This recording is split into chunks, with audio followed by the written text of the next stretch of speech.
안녕하십니까? 반갑습니다. 먼저 성경 말씀을 읽겠습니다. 오늘은 출애굽기 15장을 읽겠습니다. 출애굽기 15장 22절 말씀부터 읽겠습니다.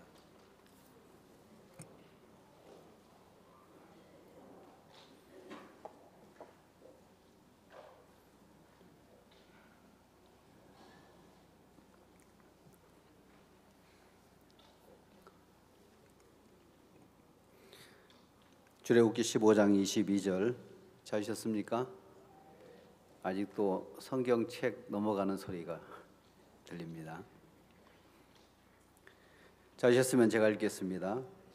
모세가 홍해에서 이스라엘을 인도하매 그들이 나와서 수르 광야로 들어가서 거기서 사흘 길을 행하였으나 물을 얻지 못하고 마라에 이르렀더니 그곳 물이 써서 마시지 못하겠으므로 그 이름을 마라라 하였더라. 백성이 모세를 대하여 원망하여 가로되 우리가 무엇을 마실까 하매 모세가 여호와께 부르짖었더니 여호와께서 그에게 한 나무를 지시하시니 그가 물에 던짐에 물이 달아졌더라.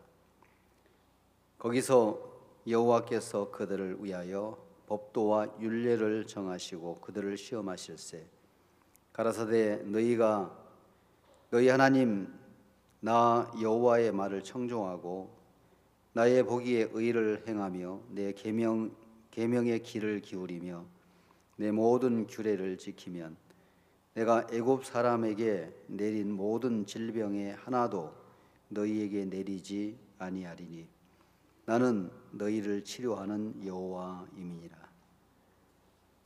26절 말씀까지 읽도록 하겠습니다. 요즘은 이렇게 가정이 많이 소가족 제도, 그러니까 핵가족 시대로 이렇게 바뀌어져 가지고 많이 왕래도 안 하고 또 교류도 안 하고 그렇게 살아가는 그런 사회가 됐습니다. 또 이렇게 홀로 부모님들이 혼자 사시고 또 외롭게 사시고 그러시는데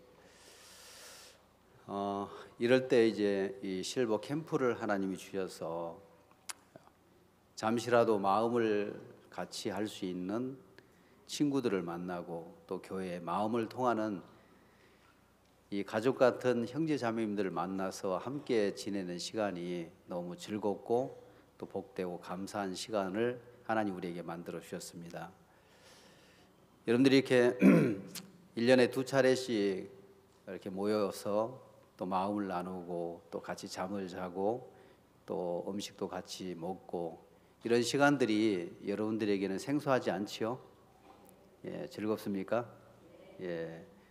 한 주간 모든 것을 잃어버리고 밥하는 것도 또 어떤 것도 다 잃어버리고 이렇게 함께 즐거운 시간을 가질 수 있어서 너무 감사한 그런 마음이 들어집니다. 오늘 아침에 이 수양관에 경찰관들이 페트롤카를 타고 올라오신 거예요. 저 부산에서 어떤 할머니가 실종이 되었다고 부산시 경찰청에 신고가 들어간 겁니다. 그래서 아들이 엄마를 찾는 그런 이제 뭘 하냐면 실종 신고를 낸 거예요. 그래서 그 신고가 접수가 되니까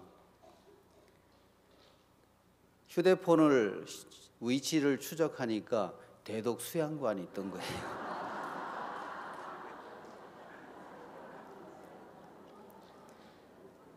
그래서 대덕 수양관 깊은 산속에 이 할머니가 계시는구나.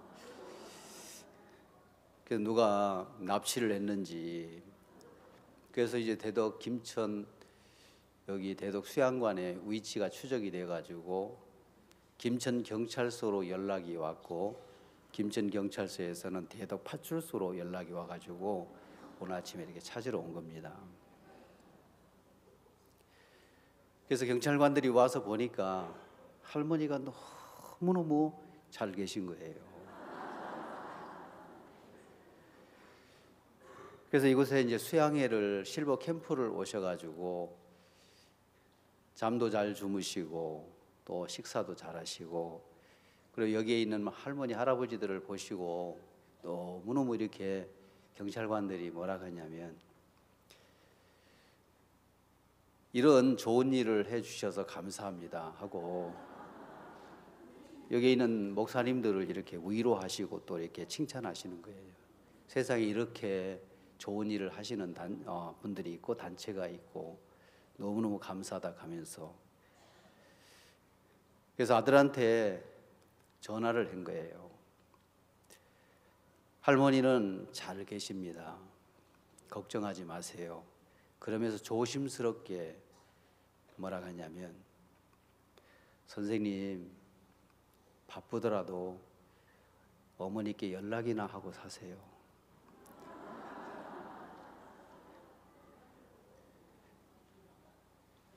좀 연락이나 좀 하고 사세요. 그래서 요즘 소통 없이 살고 고립되어 사시는 분들이 많은데, 이곳에 와서 여러분들이 이렇게 밝고 또 즐거운 모습으로 이렇게 사시는 걸 보니까 너무 감사한 거예요. 저도 사실은 실버 캠프를 하면서 좀 어렵고 좀 부담스러운 일들이 많습니다. 왜냐하면 할머니 할아버지들은 두 발이 아니고 한 발로 다니시는 것 같아요.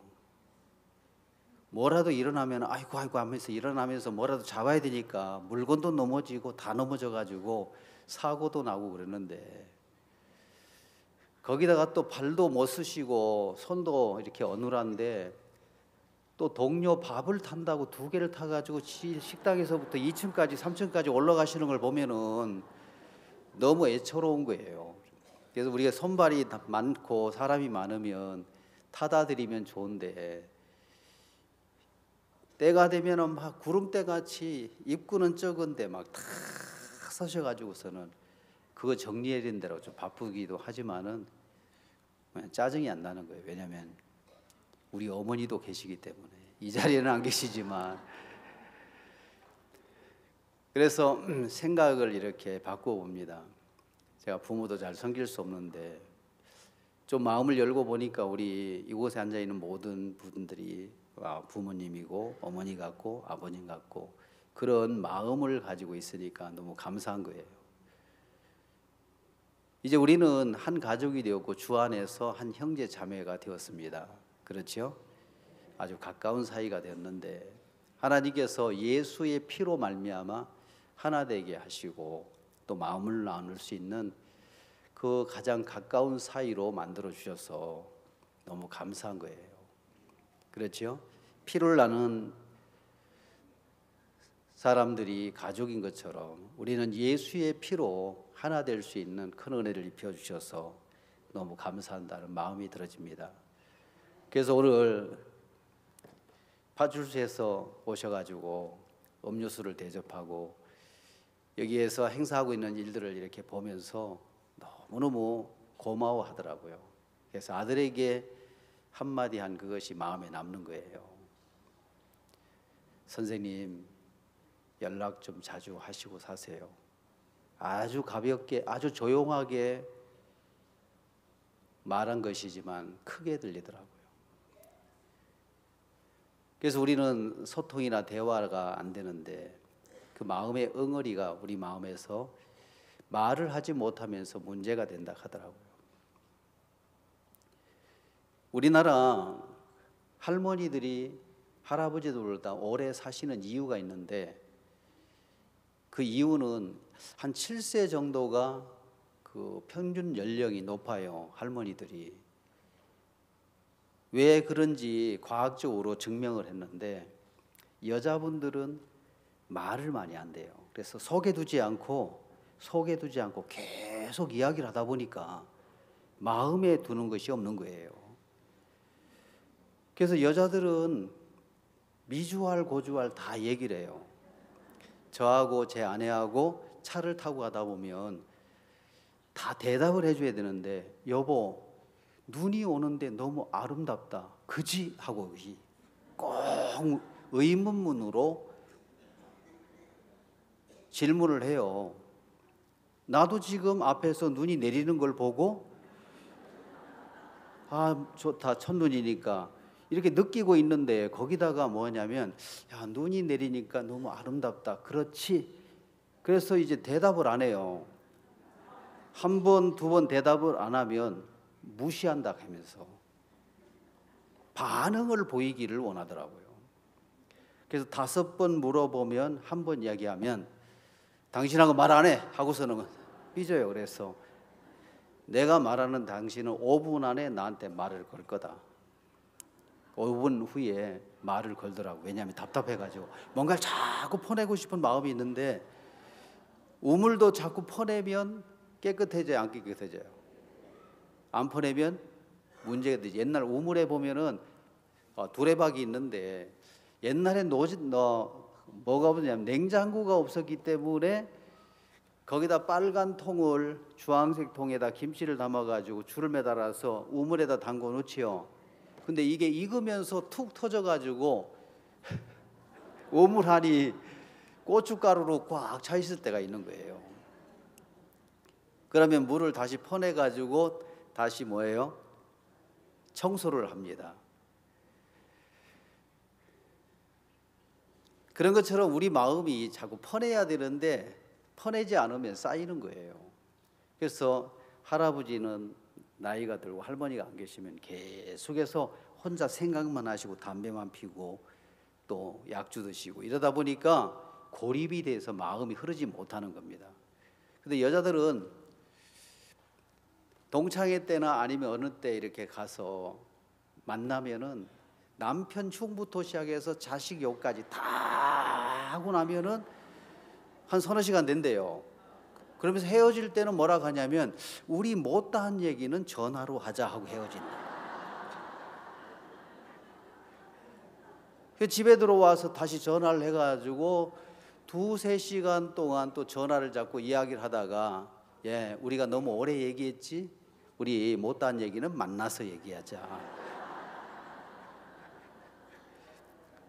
그것이 여자들의 특성이래요. 근데 남자들은 뭐냐면 꼭 말해야 하나. 다 얼굴 표정만 봐도 알지. 그래서 남자분들은 만나면 이렇게 미주알 고주알 얘기를 안 한대요. 그래서 자꾸 담아놓고 있으니까 그게 마음의 병이 된답니다. 아시겠습니까? 그래서 여기 오셔가지고 자꾸 이야기를 하는 거예요. 그래서 우리는 우리 속에서 말을 하면서부터 풀어지는 것이 많답니다. 아시겠습니까?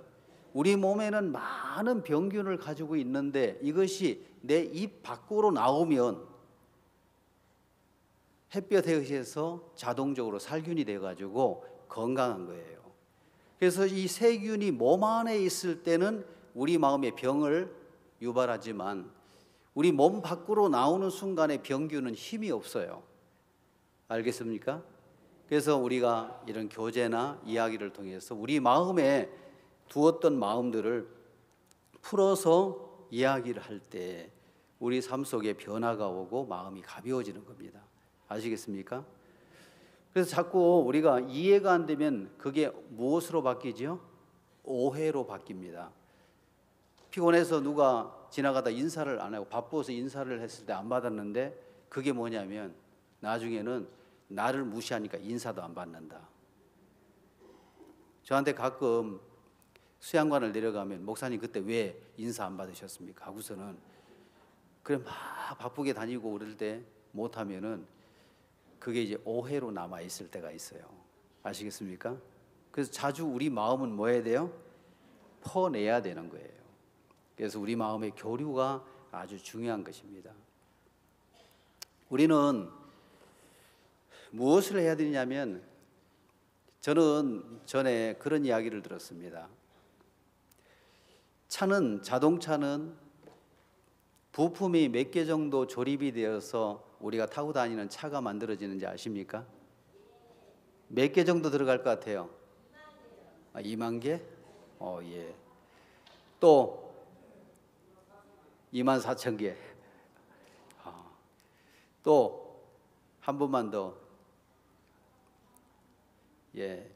우리가 타고 다니는 이 차는 3만 개의 부품으로 조립이 되어서 타고 다니는 차가 된답니다. 아시겠습니까? 근데 3만 개의 부품 중에서 15,000개는 부품을 큰 엔진이나 브레이크나 이런 것들을 이 큰 부속품이 1,500개 정도, 15,000개 정도 되고, 이것을 이렇게 연결시켜주는 작은 너트나 볼트나 피스 같은 것이 15,000개가 된답니다. 이것을 다 연결시키면 아주 좋은 차가 되는 거예요. 연결 안 된 부품들은 여러분 집에 반지거리나 이런 데에 가면 작은 부품들이 있을 거예요. 그렇죠? 이건 쓸 수 있어요? 쓸 수 없어요? 쓸 수 없는 것입니다. 그래서 연결을 시켜 놓으면 좋은 차가 되어서 우리가 이렇게 편리하게 사용할 수 있는 운송 수단이 되고 또 타고 다닐 수가 있는데, 우리는 하루에 몇 가지 생각을 하고 있는지 압니까? 예, 잘 알고 계시네요. 5만 가지 생각을 한대요. 그 중에 49,000가지는 쓸모없는 생각을 한대요. 근데 가끔가다 1,000개 정도는, 1,000가지 정도는 그래도 쓸만하고 소망적이고 또 마음에 감사한 그런 마음들로 연결되어 산대요. 근데 대부분 우리나라 사람들은 항상 부정적인 것으로 끝난대요.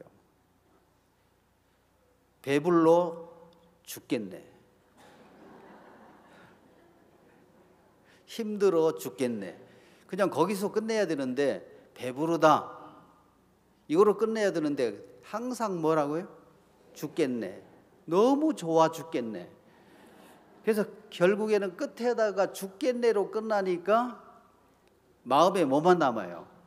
죽겠다, 더워 죽겠네, 추워 죽겠네, 좋아 죽겠네, 바빠 죽겠네 하고 계속해서 한국 사람들은 부정적인 생각을 연결시킨대요. 유럽에 있는 사람 한 사람과 친구가 되어서 한국에 있는 사람이 광야를 이렇게 여행했답니다. 3일을 갔는데도 먹을 것이 물이 떨어지니까 배고팠는데, 한 곳에 가니까 큰 저택이 하나 광야 가운데, 간 가운데 세워져 있는데, 딱 가서 보니까, 안에 들어가 보니까 이 천장에, 높은 천장에 뭐가 달려 있느냐면 빵하고 먹을 것이 대들보에 딱 걸려 있는 거예요. 한국 사람은, 동양 사람들은 부정적인 생각이 앞서가기 때문에 어떤 놈이 저것을 저 위에 달아가지고 배고픈 우리를 먹지 못하게 하나 하면서 막 짜증을 내고 확 열받아가지고, 이 세상에 가장 뜨거운 바다가 열바다입니다. 받아가지고서는 확 나간 거예요. 근데 같이 동행하고 있는 친구는 생각을 한 겁니다. 야, 저걸 누가 저기다 달았다면 내릴 방법도 있지 않겠나. 주변을 쳐다보니까 큰 사다리가 있어서 그 사다리를 놓고 올라가서 그것을 뭐냐면 내려서 허기를 면했다는 이야기가 있습니다. 알겠습니까? 이것이 바로 우리 마음에 가져야 될 긍정적인 마음인데, 그런 마음과 연결되어 살지를 못하는 거예요. 그래서 오늘 우리가 삶을 살아가면서 이곳에서 여러분들이 무엇을 해야 되냐면, 많은 생각을 계속해서 연결해도 돼요. 연결해도 되는데 마지막에는 말씀과 연결되어야 그 사람에게 소망이 생기고 믿음이 생기는 겁니다. 그래서 믿음은 어디로부터 온다 그랬어요? 들음에서부터 오고, 들음은 그리스도의 말씀으로 말미암아 오는 것처럼, 어제 여러분에게 말씀드렸던 것처럼 루스드라에 발을 쓰지 못하 한 번도 걸어본 적이 없는 그 사람, 바울이 전하는 말을 듣고 있는 거예요. 근데 바울은 그 사람에게서 뭘 발견했냐면, 구원을 받을 만한 믿음이 있는 것을 보시고 네 발로 일어서라 그랬어요. 그러니까 즉시 일어나니 그랬어요. 아멘. 우리에게 있어서 가장 중요한 것은 뭐냐면 형편이 어떠하고 문제가 어떠하더라도 하나님의 말씀과 연결된다면 거기서부터 기적과 역사를 경험하게 되는 거예요. 그래서 오늘 우리가 삶을 살아가면서 어렵고 문제가 일어나고 형편이 어려워도 마지막으로 연결해야 될 것이 있습니다. 그것은 말씀과 연결된 삶을 살아가야 되는 거예요. 따라해보세요. 말씀과 연결. 이 말씀과 연결될 때 삶이 달라지고 변화가 일어나는 겁니다. 그래서 쭉 연결시켜요. 힘들고 어렵고 괴롭고 그래도 마지막에 하나님의 말씀과 연결될 때 우리의 삶을 하나님은 복되게 하시고 행복하게 하신다는 겁니다. 아멘. 그래서 최고의 마인드는 무엇을 마음에 그리느냐, 그것은 말씀을 그려야 되는 겁니다. 어떤 사람이 돌잔치에 초대를 받아서 간 거예요. 근데 혼자 가기가 그러니까는 친구 한 명을 데리고 갔는데 이 사람은 언격결에 친구인 돌잔치에 참석을 했는데 돌잔치에 가면은 뭐 실도 놓고 연필도 놓고 공책도 놓고 그래서 한 살 된 아이가 무엇을 이렇게 잡을지에 대해서 기다리고 있죠. 연필을 잡으면 야 글을 잘 쓰겠구나. 문학가가 되지 않겠나. 그 돈을 잡으면 야 엄청 돈을 많이 벌겠다. 시를 잡으면 길게 생명이 오래 살겠다. 이래서 사람들은 그걸 잡느냐에 따라서 좋은 해석을 하려고 하지요. 그래요, 안 그래요? 근데 누가 그 상 위에다가 부채를 갖다 놨는데 부채를 갖다 놓은 거예요. 부채. 그거 잘 해석해야 돼야 되겠죠? 부채를 갖다 놨는데 보니까 아무것도 없는 거예요. 이 아이가 커서 선풍기 장사로 다니면 어떡하겠나. 그래서 거기에 같이 간 분은 뭐냐면 아주 그림을 잘 그리는 아주 유명한 화가인 거예요. 그래서 자기는 줄 선물을 준비해 가지 않았기 때문에 부채를 잡아가지고 거기다가 그림을 아주 멋있게 그린 거예요. 부채에다가 그림을 탁 그려서 이제 올려놓은 거예요. 세상에서 가장 유명한 화가가 거기다 그림을 그렸습니다. 부채로서는 1,000원짜리 뿐이 안 되고 가치가 없지만 부채에 그려진 그림은 이 아이가 커서 30살이 되었고 이 화가가 세상을 떠났을 때 부채에 남긴 유작 중에서 하나가 이 세상에서 가장 가치 있는 뭐가 됐어요? 부채에 그린 그림이 되어가지고 엄청난 큰 가치가 있는 거예요. 오늘 우리 마음 안에다가 우리 마음만 가지고 있으면 우리는 가치가 없어요. 거기다가 뭐를 그려야 돼요? 말씀을 그리면 그것은 이 세상에서 비교할 수 없는 큰 가치가 된다는 겁니다. 알겠습니까? 그래서 마음이 있고 마인드가 있는 거예요. 알겠습니까? 그냥 빈 마음은 마음이라고 합니다. 근데 거기에다가 마인드가 새겨지면 너무너무 좋은 거예요. 그건 가치가 무궁무진하게 된다는 겁니다. 저는 1987년 3월 9일 날 선교학교를 들어갔어요. 이 선교학교를 들어갔을 때 어제도 그러겠죠. 말씀을 드렸죠. 박우수 목사님은 나보고 천재라고 얘기를 했습니다. 앞으로 10년 후에는 일꾼을 길러내는 뭐가 된다 그랬어요? 지도자가 될 거라고 이야기했습니다. 나를 보신 것이 아니고 내 안에 계신 누구를 보신 겁니까? 하나님을 보신 겁니다. 오늘 우리는 하나님으로 말미암아 다 할 수 있는 거예요. 아시겠죠?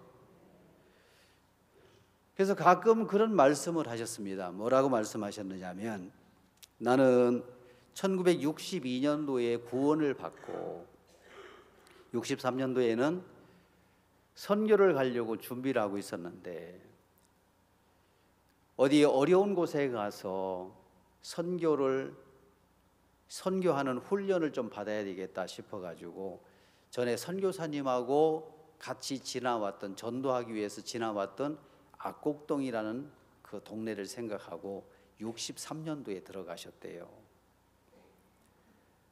들어갈 때는 3일 양식을 준비해 가지고 들어갔는데 3일 양식 금방 떨어지죠.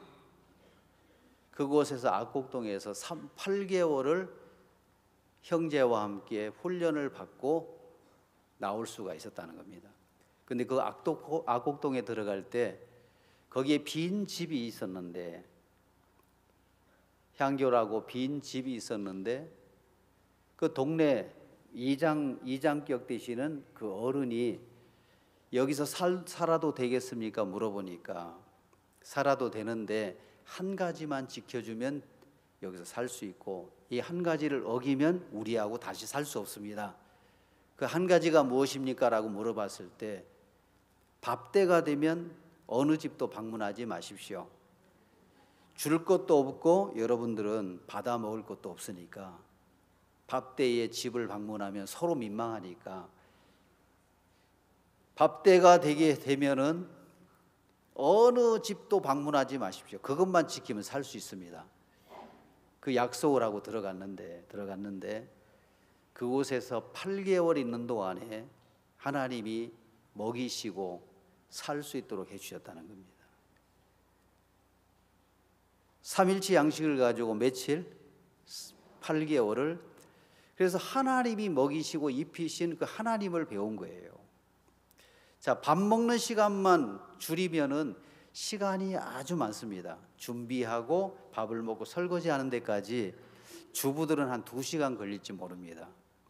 그래서 여러분들이 우리 말씀을 들었는데 밥 먹는 시간만 줄이면 시간이 아주 많다고 하는데 오늘 우리 집에 내려가서 우리 이제 밥 먹지 말고 그 시간 활용하자. 그렇게 하지 마세요. 그러니까 시간이 많아서 성경을 쭉 읽다 보니까 말씀이 이렇게 들어오는 거예요. 근데 시편 2편 8절 말씀에 와서 하나님이 마음을 두드리더래요. 하나님의 마음은 말씀을 통해서 우리 마음에 들어옵니다. 알겠습니까? 이 마음을 아멘 할 때 하나님과 마음이 합쳐지는 거예요. 우리는 죄인이라는 생각을 가지고 살았는데 말씀을 통해서 예수를 통해 모든 죄를 씻었다는 이 하나님의 말씀을 마음에서 아멘으로 받아들일 때 하나님과 내 마음이 뭐가 된 겁니까? 하나가 된 거예요.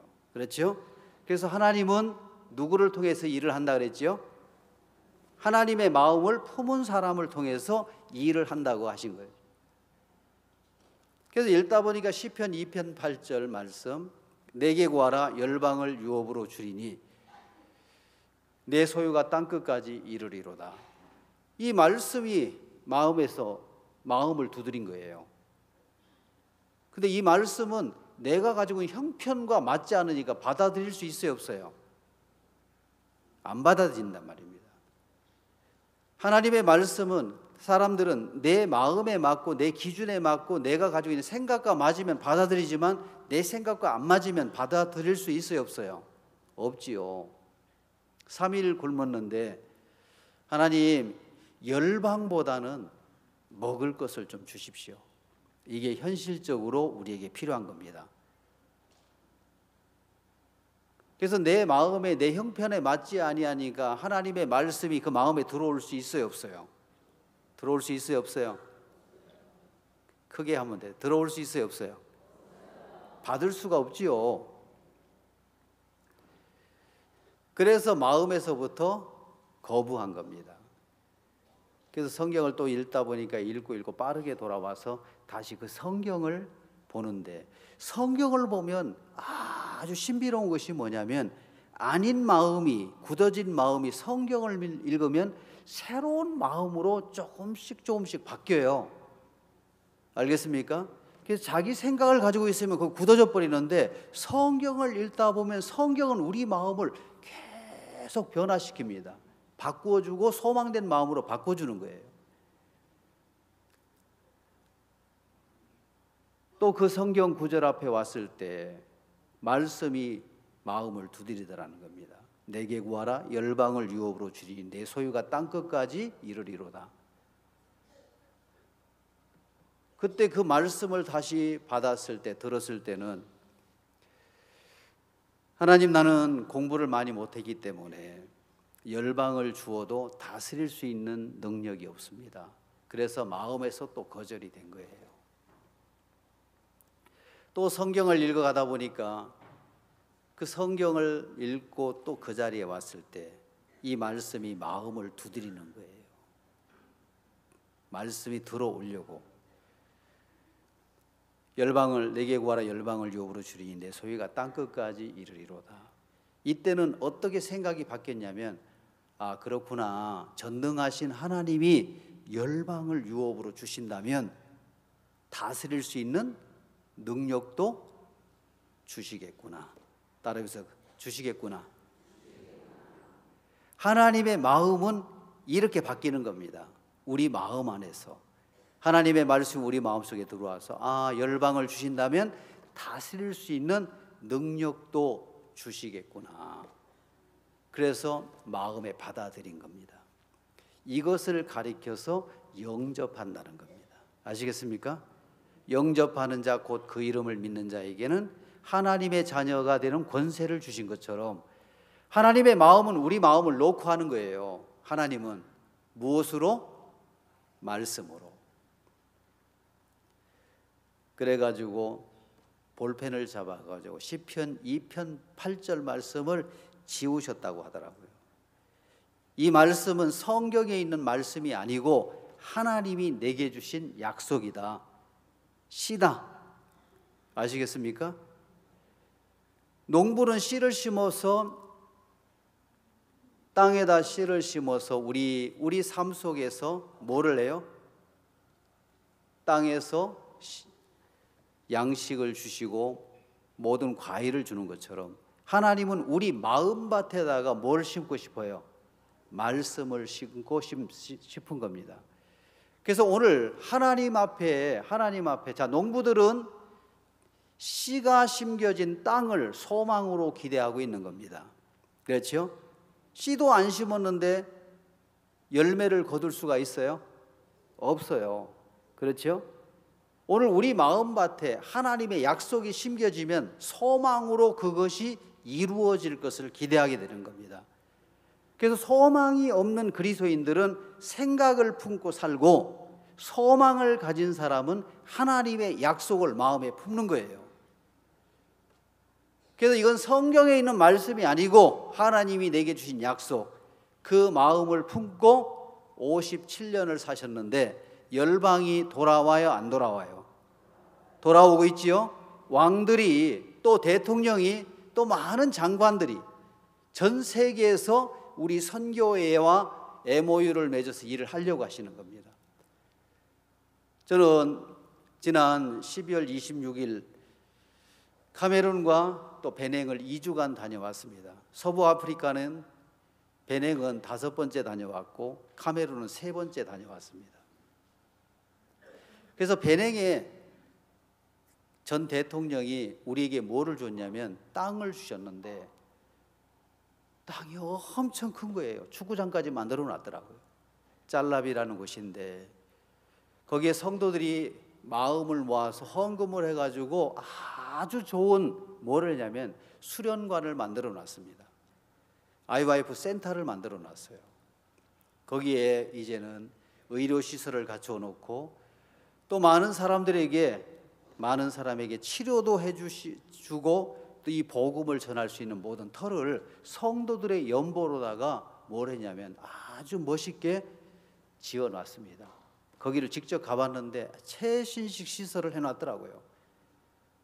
또 하나님이 종에게 지혜를 주셔가지고 거기는 전부 황토옥인데 그 황토를 가지고 벽돌 찍는 기계를 갖다가 거기 장소에 가서 보니까 꼭 대포가 줄줄이 이렇게 10대가 세워져 있는 거예요. 딱 보니까 아하, 저거 벽돌 찍는 기계구나.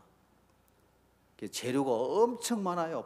펄고 한 통인데 그걸 찍어가지고서는 벽돌로 안에 내부를 다 단장했는데 너무 멋있는 거예요. 그래서 법적으로 여러 가지를 추진해가지고 그 아름다운 곳에 좋은 땅을 주셔가지고 아주 멋있는 3층 건물을 지어놨는데 너무 좋은 거예요. 이 수양회 때마다 또 연보를 해가지고 그것으로 이제 우리가 뭘 하냐면 선교의 일을 돕는 그 일을 하고 있는 겁니다. 아시겠습니까? 지금은 에스와티니하고 또 말라위하고 또 잠비아에는 거의 다 지어가고 있고, 그래서 수양회 때마다 들여진 물질이나 또 헌금이나 봉사가 전 세계 여러 곳에 청소년 센터, IYF 센터를 지어가지고 그 일을 진행하고 있는데 너무 감사한 거예요. 56년, 7년 전에 한 사람의 마음에 임한 약속이 지금 열매로 나타나게 되는 겁니다. 아시겠습니까? 그래서 우리 마음에서 품어야 될 것이 있습니다. 다 생각도 다 품어보세요. 더워 죽겠다, 배불러 죽겠다, 좋아 죽겠다 다 하다가 마지막에 연결돼야 될 것이 뭐냐면 말씀과 연결되면 최고의 마인드가 됩니다. 아시겠습니까? 최고의 마인드가 되는 거예요. 뭐 죽고 싶다, 뭐 한다 이렇게 하더라도 내 생각은 죄인이지만 하나님은 예수님을 통해서 모든 죄를 씻었다. 아멘. 그렇기 때문에 나는 의인이다. 말씀이 세워진 마음이 하나님이 일하시기에 아주 복된 마음이라는 겁니다. 하나님 어느 날 다윗을 부르셨어요.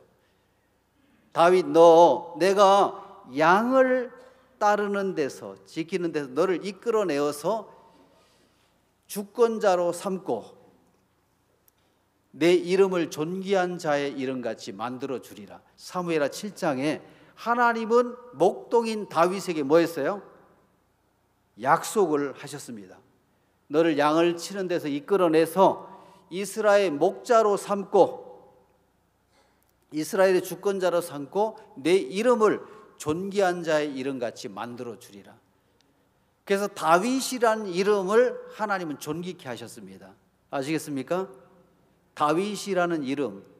자, 우리나라에 영자나와 하면은 약 4만 5천 명이 나온대요. 전 세계에 데이비드라고 하지요. 이 이름을 가진 자가 나오라 하면은 몇억 명은 나온답니다. 너무 좋아가지고 다윗이란 이름이. 이 하나님은 다윗에게 약속대로 그 일을 이루신 거예요. 그래서 누구냐면 사울은 패하시고, 자, 사도행전 13장에 보면 패하시고 이새의 아들 다윗을 만나니 내 마음에 합한 자라. 하나님의 말씀과 우리 마음이 하나가 되면 하나님이 우리를 도우시고 우리 속에 역사를 하시는 겁니다. 그래서 하나님은 어떤 잘난 사람, 똑똑한 사람을 통해서 일을 하는 것이 아니라 누구의 마음을 가진 자들, 하나님의 마음을 가진 자를 통해서 일을 하는 거예요. 하나님이 나에게 의롭게 하셨고 나를 도우시는구나. 우리는 하나님을 섬길 때 돈을 가지고, 육체를 가지고, 어떤 조건을 가지고 하나님을 섬기는 것이 아니고 하나님을 섬길 수 있는 유일한 조건이 하나가 있습니다. 돈을 많이 가지고 있어도 하나님을 섬길 수 있겠어요? 튼튼한 몸을 가지고도 하나님을 섬길 수 있겠습니까? 나와 여러분들은 하나님을 섬길 수 있는 자격을 가진 사람입니다. 여기 앉아 있는 분들은 다 구원을 받으셨지요? 구원을 안 받으신 분 한번 손 들어 보세요. 다 받으셨습니다. 하나님은 오늘 우리 모두를 하나님을 섬길 수 있는 자격을 주셨습니다. 하나님을 섬길 수 있는 자격은 무엇이냐면 부자도 아니고 잘난 사람, 튼튼한 사람이 아닙니다. 하나님을 섬길 수 있는 자격을 가진 사람은 히브리서 9장에 기록되어 있습니다. 히브리서 9장을 한번 찾아보겠습니다. 히브리서 9장 신약 성경을 한번 찾아보겠습니다.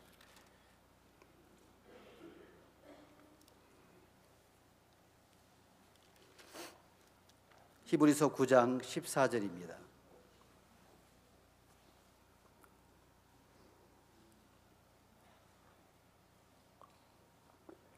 히브리서 9장 14절 13절부터 읽겠습니다. 히브리서 9장 13절 염소와 황소의 피와 및 암송아지의 죄로 부정한 자에게 뿌려 그 육체를 정결케 하여 거룩케 하거든. 14절 하물며 영원하신 성령으로 말미암아 흠없는 자기를 하나님께 드린 그리스도의 피가 어찌 너희 양심으로 죽은 행실에서 깨끗해 하고 살아계신 하나님을 섬기게 못하겠느냐. 자, 예수의 피가 양심으로 죽은 행실에서 뭐하게 하고 깨끗게 하고 살아계신 하나님을 섬기게 못하겠느냐. 우리를 위해서 죽으신 예수 그리스도의 사랑이 우리를 하나님을 섬기게 하는 겁니다. 알겠습니까? 그래서 찬송에도 보면 142장인가 그 사랑에 감격하여 이 몸 주께 드립니다. 주님이 우리에게 베푸신 그 사랑으로 인하여 우리는 가진 것이 없어서, 박무사님은 그렇게 고통하고 괴로워하고 죄 때문에 가책을 받고 힘들어하다가 예수님이 내 죄를 다 씻어주셨구나, 그 예수님의 사랑을 마음에서 발견할 때 뭐라도 드리고 싶었는데 하나님, 나는 드릴 것이 없어서 이 몸을 주께 드립니다. 오늘 우리가 주님을 섬길 수 있는 한 가지 조건, 예수님이 우리를 위하여 십자가에서 당신의 몸을 하나님께 죄의 삭수로 드리신 그것, 예수님의 죽으심과 그의 피가 우리를 하나님을 섬길 수 있게 해주시는 거예요. 여러분들에게도 그 사랑이 있습니까? 예수님의 사랑, 예수님의 피가 우리를 그리스도를 섬기는 조건이 되는 거예요. 그래서 이 14절 하물며 영원하신 성령으로 말미암아 흠없는 자기를 하나님께 드린 그리스도의 피가, 따라해보세요. 그리스도의 피가. 이 그리스도의 피는 무엇이냐면 양심으로 죽은 행실에서 우리를 뭐 했어요? 깨끗게 하고 살아계신 하나님을 섬기게 못하겠느냐. 여러분, 예수님이 우리를 향한 그 사랑이 우리 마음에 있는 사람은 하나님을 섬길 수 있는 자격과 조건을 갖추고 있는 겁니다. 아멘. 우리에게 이 큰 사랑을 깨닫게 하셨고, 죽어도 우리는 영원한 집을 그리며 살 수 있는, 또 소망할 수 있는 그 마음을 주신 것이 얼마나 감사한지, 그 마음 안에서 우리는 자라게 되고 행복하게 되는 겁니다. 다 잊어버려도 하나님이 나를 위해서 예수님을 보내셔서 내 모든 죄를 씻어주셔서 정말 내 마음에 감사하고 행복하고 기쁜 그 마음이 오늘 우리를 가난에서도 이기게 하시고 어려움에서도 이기게 하시고 문제에서 이기게 하시고 모든 것을 넘을 수 있는 힘이 되는 거예요. 아멘. 그래서 예수님의 피는 씻지 못할 죄가 없습니다. 예수님의 피는 해결하지 못할 문제가 없어요. 예수님의 피는 아무리 수백 개의 매듭으로 엮어져 있어도 풀지 못할 매듭이 없는 거예요. 우리는 알아야 됩니다. 내가 어떤 형편이나 어떤 문제 앞에 서 있느냐가 중요한 것이 아니고 누구와 함께 서 있느냐가 중요한 거예요. 때로는 우리는 어려운 형편에도 설 수 있고 문제 앞에 설 수도 있고, 정말 내가 이거는 힘들다 할 정도로 부담스러운 문제 앞에 있을 때 나로 서 있으면 두렵지만 나와 함께 하시는 주님이 함께 하고 있다면 문제가 되지 않는다는 겁니다. 우리는 마태복음에 보면 예수님께서 제자들과 함께 지나가시는데 많은 무리들이 많은 병자들을 고쳐주신 거예요. 예수님이 고칠 수 없는 병이 없고 해결하지 못할 문제가 없는데 많은 병자들을 고치신 것을 제자들은 함께하면서 보았다는 겁니다. 근데 날이 저물고 광야하고 먹을 것이 없었을 때 제자들은 뭐라고 했냐면, 예수님, 제자들을 마을로 보내어 먹을 것을 사 먹게 하소서. 자, 지금 제자들은 어디서 이 문제를 해결하려고 그래요? 마을로 들어가. 마을로 제자들을 마을로 보내어 먹을 것을 사 먹게 하소서. 자, 예수님이 계시고 제자들을 마을로 보낸다는 것은 이들은 어디서 이 문제를 해결하려고 그래요? 마을에서. 예수님을 떠나서 해결하려고 하는 거예요. 그 예수님은 이게 안타깝단 말입니다. 예수님이 뭐라고 했어요? 갈 것 없다. 너희가 먹을 것을 주어라. 가지 마라. 너희가 먹을 것을 주어라. 그러니까 형편을 얘기하는 거예요. 여기는 한 아이가 있어서 보리떡 5개와 물고기 2마리뿐이 없습니다. 형편을 이야기하니까 예수님이 뭐라고 하냐면 그것을 내게로 가져오라 하시고, 따라해서 그것을 내게로 가져와라. 부족함, 또 연약함, 할 수 없는 그 문제를 가지고 내게로 와라. 예수님은 그 문제, 부족함을 받으시고 뭐라겠어요? 모든 사람을 앉게 하라 그랬어요. 장정만 5,000명인데 5,000명을 다 앉게 했습니다.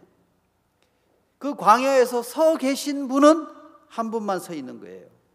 아시겠죠? 상상해 보세요. 모든 사람을 다 주저앉히고, 주님은 인간의 수고가 방법이 끝난 그곳에서 주님은 역사를 하시는 거예요.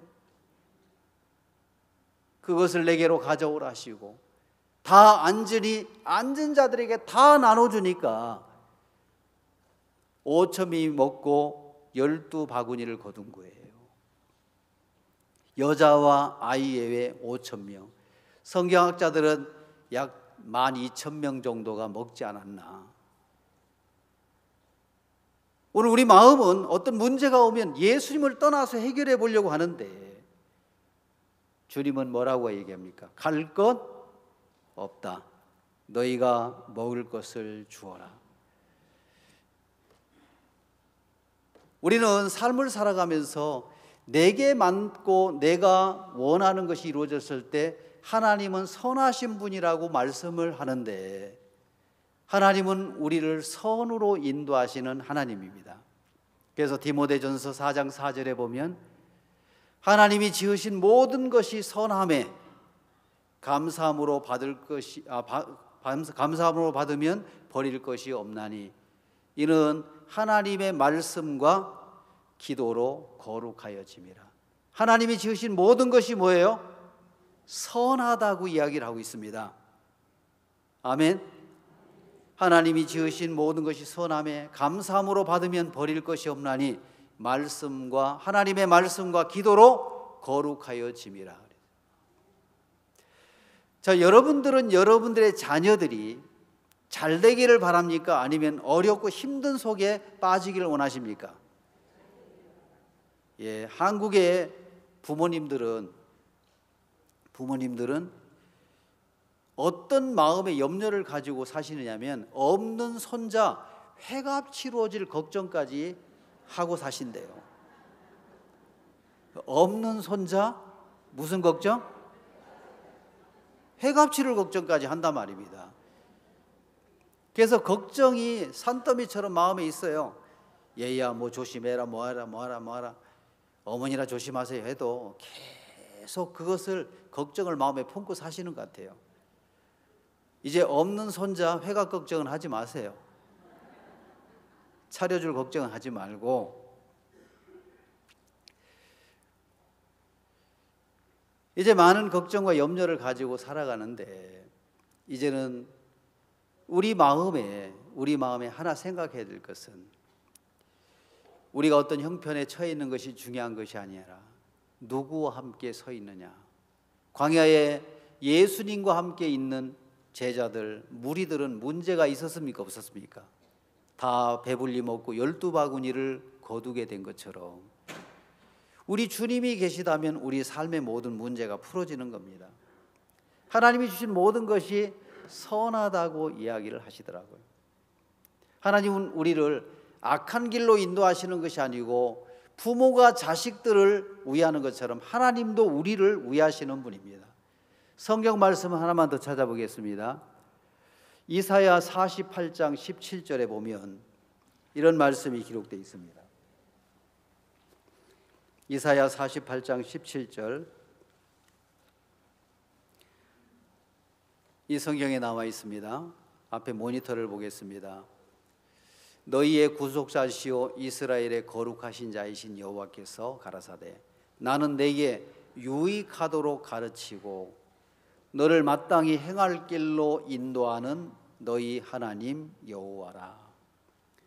자, 나는 구속자요 이스라엘의 거룩하신 자이신 여호와께서 가라사대 나는 내게 유익하도록 가르치고 너를 마땅히 행할 길로 인도하는 여호와라 그랬어요. 하나님 우리를 유익하게 하시고 마땅히 가야 될 길로 인도하시는 여호와라고 말씀하고 계십니다. 아멘. 하나님 우리가 유익하게 되기를 원하겠습니까? 우리가 나쁜 길로 가고 어려움에 처하기를 원하겠습니까? 유익하도록 인도하시고 마땅히 행할 길로 인도하는 여호와라 그랬습니다. 오늘 읽었던 이 성경에 보면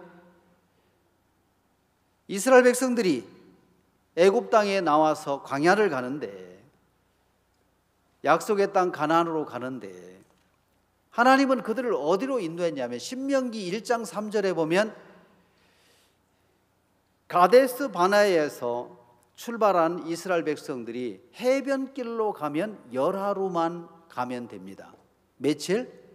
열하루. 그래서 블레셋의 길, 광야에서 나와서 애굽에서 나와서 해변길로 블레셋 사람의 길로 그 지중해 연안의 짧은 길을 가면 열하루 만에 도착을 하는데 40년을 둘러가게 만든 거예요. 왜요? 골탕 먹이려고? 하나님이 이스라엘 백성들에게 꼭 주고 싶은 것이 있습니다. 뭘 주고 싶으냐면 하나님을 마음으로 믿고 하나님을 만나기를 원하는 거예요. 그래서 홍해를 건너가지고 광야길로 40년을 돌아가게 만들었습니다. 그러다 보니까 뭐가 문제가 됐냐면 오늘 읽었던 출애굽기 14장 25절 모세가 홍해에서 이스라엘을 인도하며 그들이 나와서 수르 광야로 들어가서 거기서 사흘 길을 행하였으나 물을 얻지 못하고 물을 얻지 못한 거예요. 광야니까 물이 다 떨어져서 갈증을 느꼈단 말입니다. 또 마라에 이르렀더니 그곳에 물이 써서 그래서 마라에 가서 물을 발견했는데 이 물을 먹으니까 써가지고 마실 수가 없는 거예요. 그래서 그 물을 마라라고 이름을 지었습니다. 마라, 쓴 것이라고 얘기했죠. 물이 없고 갈증을 느끼고 또 물을 발견했는데 물을 먹으려고 쓴 거예요. 여러분들이 하나님의 인도를 따라가는 그 길이 갈증이 날 때가 있습니까? 어떤 사람은 그렇게 말한대요. 구원은 공짜인데 신앙은 비싸다 하면서 이야기하는데 해야 될 일도 많고 또 삶을 드려야 되고 몸도 드려야 되고 봉사도 해야 되고 여러 가지 있는데 여러분 하나님은 오늘 우리에게 하나님 당신을 가르쳐서 믿음을 가르쳐주고 싶은 거예요. 기도할 때 하나님 응답하시고 또 부족한 것을 채우시고 도우시고 병에 걸리면 낫게 하시는 이런 하나님을 우리 삶 속에 가르쳐주고 싶은 거예요. 근데 하나님의 인도를 따라 나와서 보니까 하나님에 대한 오해와 원망이 생기겠어요, 안 생기겠어요? 야, 열하루 끼면 가는 그 길을 왜 이래 돌아서 뺑뺑이를 돌게 하나? 물이 없어서 마실 물이 없는 거예요. 또 가다 보니까 물을 발견했는데 물이 써서 마시지 못한 거예요. 여러분의 인생에 갈증이 있습니다. 어떤 갈증이 있어요? 돈이 없어서 어려운 갈증이 있습니까? 가나의 혼인잔치집에 포도주가 모자랐다 그랬어요. 그래서 내가 성도들에게 물어봤습니다. 여러분들은 뭐가 모자랍니까? 그랬더니 뭐니 해도 뭐니지요 그러더라고요. 돈이 부족하대요. 이 집에는 가나의 혼인잔치집에 포도주가 모자랐지만 하나님의 아들 예수님이 초청이 되어서 부족한 포도주를 채워주셨어요, 안 채워주셨어요? 채워주셨지요. 나는 여기서 감사한 것은 사람들이 예수님을 대접하기 위해서 초청을 했는데 예수님은 사람들로부터 섬김을 받는 것이 아니라 이 집에 손님으로 오셨다가 이 집의 부족함을 보고 그냥 지나치신 것이 아니고 부족함을 채워주시고 가시더라고요. 아멘. 예수님은 우리를 섬기러 오신 것입니다. 마라에 오니까 물이 있어서 먹을 수가 없는 거예요. 그러니까 이때 뭐가 와요? 원망이 오는 거예요. 24절, 백성이 모세를 대하여 원망하여 가라되 우리가 무엇을 마실까? 자, 인도자인 모세, 당신 따라서 나온 결과가 물이 없고 써서 못 먹겠다. 모세를 위한 원망함으로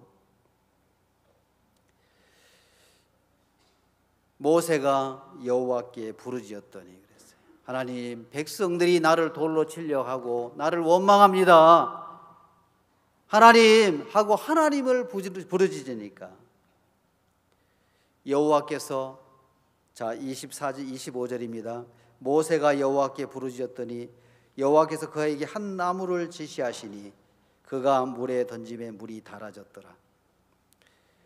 모세가 여호와께 기도하니까 부르짖었더니 여호와께서 그에게 한 나무를 지시하셨습니다. 그 나무를 어떻게 했어요? 물에 던지니까 이 물이 달아진 거예요. 여러분들도 물에다가 나무를 던지면 설탕물이 됩니까? 아니죠. 바로 이 예수님이, 하나님이 모세를 통해서 지시하신 나무는 어떤 나무냐면 우리가 해결할 수 없는 죄의 문제를 해결하기 위해서 예수님이 십자가에 달리신 그 십자가라는 것입니다. 아시겠습니까? 예수님은 십자가에 달려 우리가 해결할 수 없는 모든 죄의 문제를 해결하신 거예요. 성경을 찾겠습니다. 베드로전서 2장 24절입니다. 베드로전서 2장 24절 모니터에 한번 올려주시기 바랍니다. 다 같이 읽겠습니다. 시작. 친히 나무에 달려 그 몸으로 우리 죄를 담당하셨으니 이는 우리로 죄에 대하여 죽고 의에 대하여 살게 하려 하심이라. 저가 채찍에 맞음으로 너희는 나음을 얻었나니. 친히 나무에 달려 그 몸으로 우리 죄를 담당하셨으니 예수님의 십자가는 우리를 영원한 멸망으로 갈 수밖에 없었던 우리를 죄에서 구원하셨습니다. 알겠습니까? 그 십자가, 그 사랑은 우리를 죄에서 구원하실 뿐만 아니라 우리의 모든 문제를 해결하시고 우리가 풀 수 없는 매듭 같은 문제를 풀어내시는 분이 바로 예수 그리스도십니다. 그분의 십자가는 우리가 해결할 죄에서 해결해 주셨고 구원해 주셨고 우리의 모든 문제에서 우리를 풀어주시고 복된 길로 인도하시는 여호와라는 거예요. 하나님은 오늘 우리에게 유익하도록 가르치시고 마땅히 행할 길로 인도하는 여호와라는 거예요. 오늘 우리에게 어려움을 주시고 문제를 주시는 것은 하나님을 찾아가라고 하는 것입니다. 따라해보세요. 모든 것이 선함에. 하나님 여러분에게 모든 주신 것이 선한 거예요. 제 아내가 2011년 암이 찾아왔습니다. 목사님에게 갔을 때 말씀하시더라고요. 하나님은 우리에게 선한 것을 주시는 분이야. 암이라는 것 선한 겁니까? 하나님은 그 말씀을 들었을 때 마음에서부터 나는 이것이 악한 것이지만 하나님은 선한 것이야. 하나님은 모든 것을 치료할 수 있는 능력이 있어. 하나님은 우리를 좋은 길로 인도하시고 하나님을 만나게 하려고 하시는 겁니다. 제 아내가 우리 큰아이를 낳으면서 임신성 당뇨가 와가지고 31년간 32년간이죠. 당뇨병을 앓았습니다. 어느 날 아이를 낳는데 몸이 70여 킬로가 나가가지고 몸도 붓고 얼굴도 붓고 다 부어가지고, 그래서 우리는 여유가 없어서 병원도 가지 못하고 있다가 한 7, 8년 됐을 때 처음으로 혈당계라는 그 수치를 재는 것을 보니까 하이가 나와서 측정이 안 되는 거예요. 그래서 병원을 가서 여러 가지 치료를 받다가 이 원주에 있었을 때 두 병원에서 뭘 했냐면 거절을 당했습니다. 이제 안과에 오지 마십시오. 우리가 케어할 수 있는 모든 방법으로 치료를 했는데 안 됩니다. 이제는 소경으로 살 준비를 하세요. 두 번째는 내과에서는 이제 내가 할 수 있는 방법을 다 했기 때문에 우리 병원에 오지 마십시오. 그래서 신장이 다 고장났으니까 투석을 할 준비를 하십시오. 일주일에 2번. 그런 선고를 받았는데 작년 재작년 4월 달에 원주에서 부산으로 이동하라는 공문을 받았습니다. 막막했고 어려웠어요. 일 많은 부산에 가서 어떻게 일을 처리할까. 그래서 이삿짐을 사서 보내놓고 부부는 서울로 올라갔습니다. 서울로 올라가니까 박욱수 목사님이 왜 왔나 그러더라고요. 사회자 이동해서 인사드리려 왔습니다. 너희들 어디 가는데? 자네들 어디 가는데? 부산으로 갑니다. 누가 부산에 가라 했는데 그러시더라고요. 아시면서도. 그리고 우리 집사람 보고 자네는 그래 몸이 어떠한고, 그래서 이야기를 했어요. 2개의 병원에서 거부를 했습니다. 근데 물끄러미 바라보시면 뭐라 하냐면 하나님은 아픈 사람은 안 쓰는데 그러더라고요. 그러시면 뭐라 하냐면 말씀하시냐면 그래 내가 안수기도 해줄 테니까 부산 내려가라 하시더라고요. 하나님은 아픈 사람은 안 쓰는데 그럼 왜 아픈 사람을 부산으로 보내나, 이런 의문이 붙은 것이 아니고 마음에서 그 말씀을 들었을 때 어떤 마음이 드냐면 하나님은 그러면 고쳐 쓰시겠구나. 아멘. 고쳐 쓰시겠구나. 이 마음이 들어왔어요. 그래서 차를 타고 내려가는데 박옥수 목사님 그 말씀을 하셨을 때 나는 내 마음에 이런 마음이 들었다. 제 아내한테 이야기를 하니까 나도 똑같은 마음이 들었다고 하면서 하나님이 고쳐 쓰시겠구나. 이 믿음을 하나님이 주셨습니다. 그래서 도착하자 다음 날부터 차를 받쳐놓고 차를 이제 주차해 놓은 그곳에 차를 오를 때마다 여호와의 언약궤를 맨 레위 사람을 도우셔서 말한 말씀이 내 마음에 소망을 줬어요. 하나님이 어떤 일을 도우실까, 어떤 길을 여실까, 어떤 사람을 만나게 하실까. 그로부터 1년 넘게 2년 가까이 삶을 살았는데 재작년에 해운대 백사장에서 뭘 했냐면 개막식을 마쳤을 때 비도 오지 않고 아주 개막식이 은혜롭게 마쳐졌습니다. 그걸 마치고 미국으로 가기 전에 그 부산에 도착해서 이제 약이 다 떨어져 가지고 약도 안 지어져 가지고 전에 2003년도인가 다녔던 메리노 병원의 내과 과장으로 있었던 그분이 개업을 해가지고 부산역 앞에 개인 병원을 낸 거예요. 거기 수소문에서 찾아갔는데 그분이 우리 집사람을 보면서 알아보더라고요. 아줌마 아직도 안 죽었어요 그러더라고요. 이분의 기억 속에는 벌써 사라졌다고 생각했는데 여기까지 왔으니까 이야기를 우리가 다시 한번 시작을 해서 치료 한번 해보자.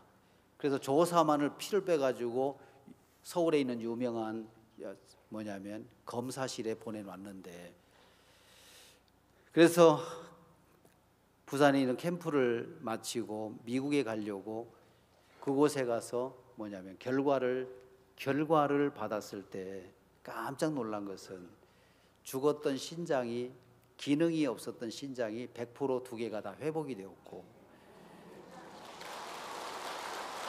감사합니다. 눈도 정상으로 돌아와서 교정 시력이 정상이 되었고, 그리고 당화 혈색소가 13에서 14 계속 높았는데 7.4까지 떨어졌고, 그리고 췌장 기능까지 살아났습니다. 말씀은 우리 마음에 던져진 십자가, 또 예수님의 말씀은 우리를 의롭게 하셨습니다. 알겠습니까? 모든 병에서 치료할 수 있는 능력이 있는 거예요. 이제 하나님이 우리에게 주신 것은 선한 것입니다. 알겠습니까? 문제도 선하고 어려움도 선한 거예요. 그것을 가지고 누구를 만나게 하려고? 하나님을 만나게 하려는 하나님의 계획입니다. 하나님은 우리를 유익하도록 가르치시고 싶은 거예요. 그리고 마땅히 행할 길로 인도하는 여호와라. 제 아내는 지금 30여 년 동안 먹어왔던 당뇨 약을 끊었고 인슐린을 끊었습니다. 하나님이 고쳐주신 거예요. 성경은 우리에게 이야기합니다. 오늘은 일찍 마쳐야 되는데 한 절만 찾아보고 내일 또 이야기하겠습니다. 신명기 15장 7장 15절을 찾겠습니다. 신명기 7장 15절.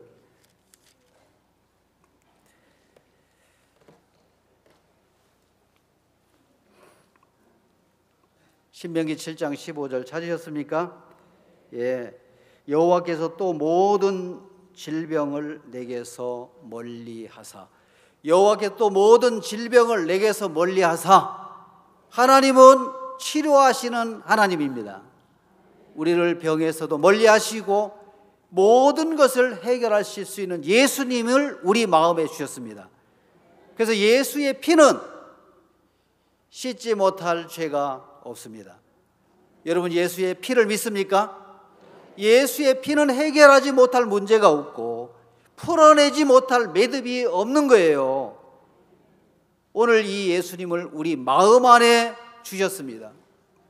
이스라엘 백성들을 열하루길인 해변길로 인도하시지 아니하고 홍해를 건너서 광야의 길을 40년 동안 걷게 하신 것은 물이 없을 때 반석에서 내시는 물을 주시고, 추울 때는 구름 기둥으로 덮으시고, 또 더울 때는 구름으로, 불기둥으로, 추울 때는 불기둥으로, 더울 때는 구름 기둥으로 차광막을 쳐서 인도하시고, 우리의 모든 길을 인도하시는 여호와, 그분을 우리에게 배우게 하려고 하는 겁니다. 하나님을 가르쳐 주고 싶은 거예요. 들어가야 될 가나안 땅은 바산왕 옥이나 헤스본왕 시온이 머물고 있는 땅이기 때문에 믿음을 가지고 들어가야만 들어갈 수 있는 곳입니다. 아시겠습니까? 오늘 우리에게 하나님을 우리가 생각해 보시길 바랍니다. 하나님은 선하신 분입니다. 아멘. 우리를 유익하게, 우리를 마땅히 행할 길로 인도하는 여호와고, 우리가 어떤 형편에 서 있느냐가 중요한 것이 아니라 우리를 죄에서 구원하신 예수님과 함께 서 있다면 모든 문제에서 우리를 건지시고 복되게 하실 줄을 믿는 것입니다. 아멘. 말씀을 여기까지 드리겠습니다. 기도하겠습니다. 살아계신 하나님 아버지, 참 감사합니다. 우리의 영혼을 죄에서 구원하신 하나님, 우리는 하나님을 섬기는 조건 건강한 몸이라 생각합니다. 또 많은 물질이라 생각하고 많은 시간이라고 생각하는데, 하나님, 우리를 죄에서 구원하신 예수님의 피가 우리의 양심에서 더러운 것, 우리의 마음을 거룩하게 하고 살아계신 하나님을 섬길 수 있게 해주셨습니다. 우리는 그 큰 사랑을 인하여 우리 하나님 앞에 우리의 시간도 또 마음도 물질도 몸도 드릴 수 있는 이런 큰 은혜를 입었습니다. 주와 더불어 동행하는 삶을 살게 하시고, 하나님 이스라엘 백성들을 광야의 길로 인도하시면서 물이 없어 가라고, 또 물이 써서 먹지 못하고 어려울 때 하나님은 한 나무를 지시하셔서 그 나무를 물에 던지면 물이 달아진 것처럼 우리 주님이 우리에게 지시하시고 있습니다. 예수 안에서, 예수의 품 안에서 우리의 삶이 행복하고 복되기를 원하시는데, 우리가 이 땅을 살아가는 동안에 하나님을 배우고 그리스도의 능력을 경험하는 복된 삶이 되게 하여 주시기를 바랍니다. 주님 앞에 감사와 영광을 돌립니다. 예수님의 이름으로 기도하옵나이다. 아멘. 마치겠습니다.